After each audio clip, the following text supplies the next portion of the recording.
Hello everyone, welcome back to my channel. কেমন আছো তোমরা সবাই? চলে এলাম আবার একটা নতুন ভিডিওর সাথে। আর আজ হচ্ছে শুভ দোল পূর্ণিমা, দেখে তো বুঝতেই পারছো। সকাল সকালই উঠে সমস্ত কাজবাজ আমি সেরে নিয়েছিলাম, যতটা তাড়াতাড়ি পারা যায়। আর এখন পুতুল যেই ঘুম থেকে উঠেছে, ওকেও একটু আবির লাগিয়ে দিয়েছি।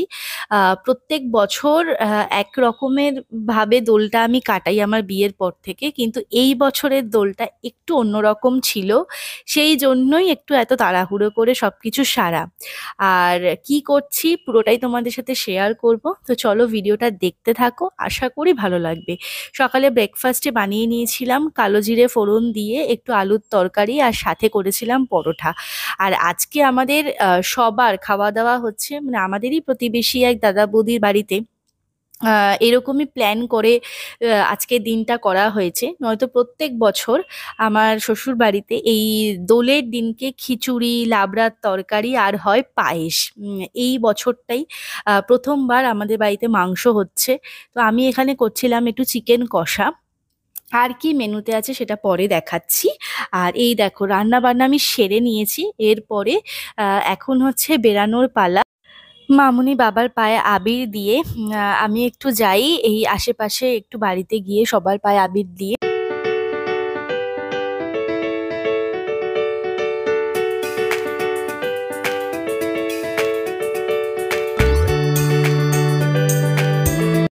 এই অবধি সবটা ঠিকঠাক থাকলেও এরপরে শুরু হয়েছিল রং খেলা। আর তার কোনো ক্লিপ আমার কাছে নেই, কারণ আমি তখন একটু বাড়ি চলে এসেছিলাম। পুতুলের বাবা প্রত্যেককে ধরে ধরে এরকম ভূতের মতন রং মাখিয়েছে। আর এখানে তো বৌদি আমাদের জন্য বানাচ্ছিল ফ্রাইড রাইস। আজকে দুপুরের মেনুতে ছিল ফ্রাইড রাইস, চিলি চিকেন। তো দুপুরে খাওয়া দাওয়া করে বাড়ি চলে এসেছি। এসে স্নান ফান সেরেছি, যতটা পেরেছি রং তোলার চেষ্টা করেছি। আর সন্ধেবেলায় বানানো হচ্ছিল ভাং। এটা রেসিপি দিতে পারবো না। যতটা দেখেছি কাজু বাদাম, কিশমিশ, পেস্তা বাদাম এই সমস্ত কিছু বেটে দুধ দিয়ে ঠান্ডা জল দিয়ে আর হচ্ছে এই ভাং পাতা মিশিয়ে এটা বানানো হয়েছিল।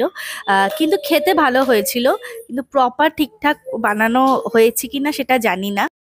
আজকে ভিডিওটা তোমাদের কেমন লাগলো জানিও। খুব শিগগিরই দেখা হবে নতুন একটা ভিডিওর সাথে। তোমরা সবাই খুব ভালো থেকো, সুস্থ থেকো।